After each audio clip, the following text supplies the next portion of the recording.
درسنا اليوم درسين كين يا راه درس رياض الصالحين الراجع جودا باب في اليقين والتوكل جد أو جر جد باب يقين التوكل جد الرجل راجع جودا شكيسا حديث ترباتمي شنفا كبابا كانت حديث سدفا رجين يجي راجي سلم فارج الرجل بسم الله الرحمن الرحيم عن ابن عباس عبد الله بن عباس الرانسي وزيس رضي الله عنهما الله جبان سالمان الرافع جيسو جيتشود عبد الله رافي عباس الرا أيضا ittuu deebine jechuun duraan hadiisa isaa dubbataa ture jechuudha. Adiin inni tokko faan darbee hadiisuma Abdallaa ibn Abbaas. Inni lama faan kun illee hadiisuma isaati jechuudha. Aidan kanaaf jedhe. Anna Rasuulullaahi sallallahu alaihi wasallam ergamaan Allahaa kaana ni ta'e. Yaquulu kan jedhu ta'e. Allaahumma yaa Rabbi laka aslamtu sumaafi jechuudha kan hin butamu. Sumaaf butame jechuudha. Wabiika sitti jechuudha amantu amaneen jiraa. Waalayka sirratti nimmoo tawakkaltu irkadha. Baaba tawakkulaa keessa jirra. Wailayka anabtu garuma keettiin immoo deebi'a jechuudha. Garuma keettiin deebi'a. Wabika haasamtu siinan immoo falma. Maalitti dhalaatan qabutti siinan falma jechuudha. Allahumma yaa Rabbi inni an a'uudhu nama ganfadha. Bi'izzatik guddina keettiin maganfadha. Guddinati qabdu jabina keettiin maganfadha.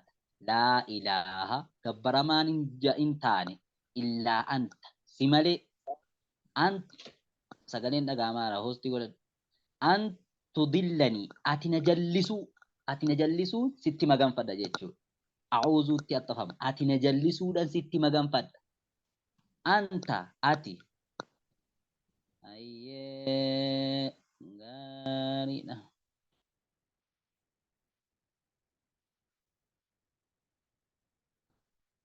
Anta ati alhayyu isa jiraataadha. Alladhii isa laa yamuutu hin duune san.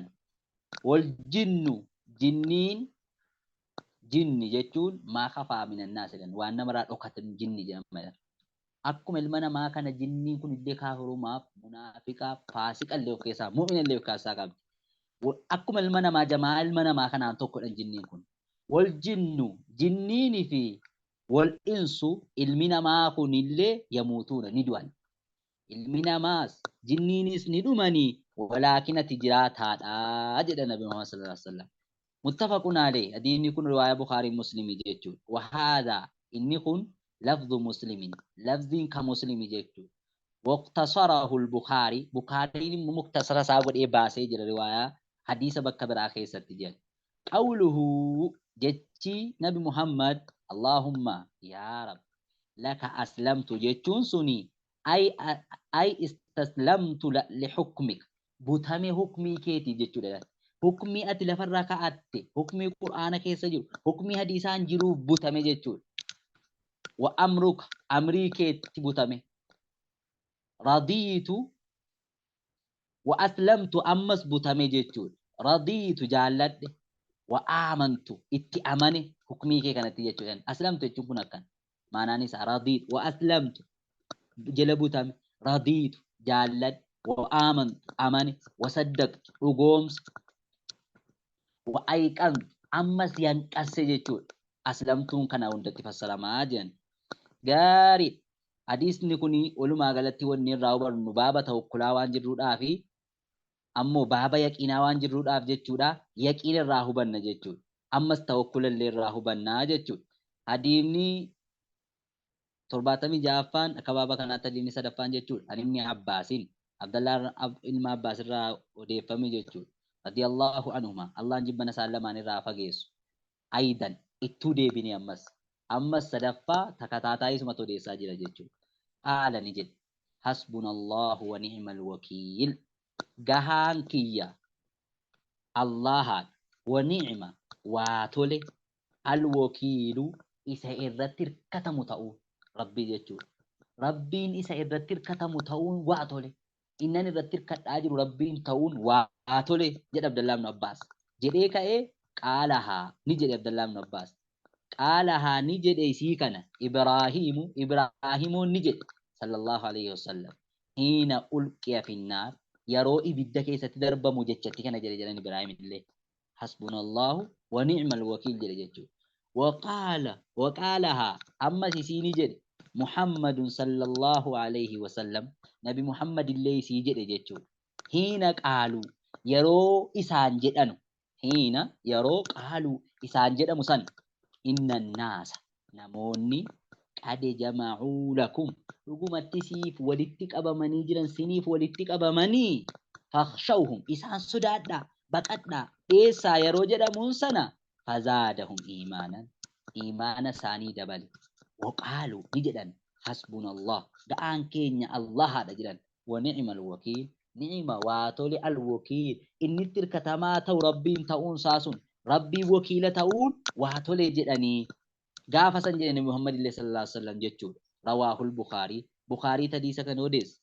وفي رواية له رواية بخاري تين كيستي ابن عباس عبد الله بن عباس رضي الله عنهما الله جبنا سالم ما نرى فقيسو عبد الله الراس إسا الراس جتشود عباس الراس قال نجد عبد الله بن عباس كان آخر قول إبراهيم نتأي جتشودا كان نتأي آخر macarrashaa yookiin dhumti jecha nabi Ibraahim hiina ulqiya finnaar yeroo ibiddatti darbamu jechi nabi Ibraahim dhuma ibiddarratti darbamuu keessatti jedhe maali jennaan hasbunallah hasbiyallah gahaan kiyya Allah wa ni'ma waa tole alwakiil inni tirkatamaan jechuudha rabbiin ta'uu hirkoon rabbiin ta'uu waa tole otoo nama biraatti hirkatamee rakkoodha jechuudha.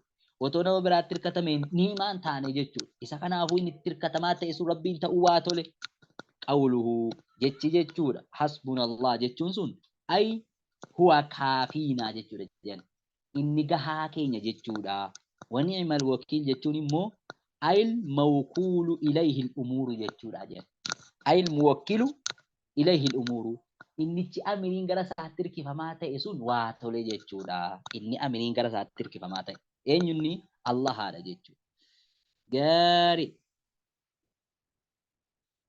Hadiisa kanarraa walumaa galatti gabaabumatti nuti irraa argannu maali jennaan yaqiina jechuudha. Yaqiina irraa arganna jechuudha. Gahaan keenya rabbi jedhanii eega yaqqansanii waa lama hojjetan ammoo tawakkula jechuudha. Hasbunallah wa ni'mal wakiil namni jedhu bakkatti waa lama hojjete jedhan tokkoffaa yaqiina hojjete lammaffaa tawakkula hojjete jedhan kanarraa arganna jedhan. حديث تربة تروفان عن أبي هريرة رضي الله عنه عن النبي صلى الله عليه وسلم قال نجد يدخل الجنة جنة سينة أقوام أرمي وي جنة سينة جنة سينة درجمان ربي أرمي أمني وي جنة سينة أفئدتهم أنو ونساني مثل أفئدة الطير فكي وني اللاتي كريتان فكي وني اللاتي جتشو مال wanneen allaattii wanti akka allaattii tawakkula qabu hin jiru jechuudha. Hadiisa biraa keessatti maal jedhe tarxuu bixaanan law annakum tatawakkaluuna ala Allahi larazaqakum kamaa yarzuqu xayr tagduu khimaasa wa tarxuu bixaana. Tokkoon keessanitu akka allaattii rabbi irratti hirkattanii jedhe. Allaattiin ganama garaa duwwaa baatee galgala quuftee galti. Isa kanaafuu tawakkula guddaa qabdi allaattii. Fakkii jechuudha wannoowwan allaattii sana kan qabantu ummata jannata seenantu jiru jedha Rasuulli sallallahu alaihi wasallam.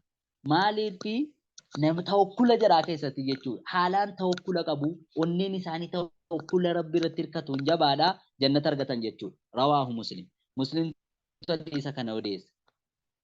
Gaarii qiila maanaahu jedhamee maanaan hadiisa kanaa mutawakkiluuna jechuun mutawakkil Tunaan jedhame waqiila ammas jedhame quluubuun qalbiin isaanii laafina keessatti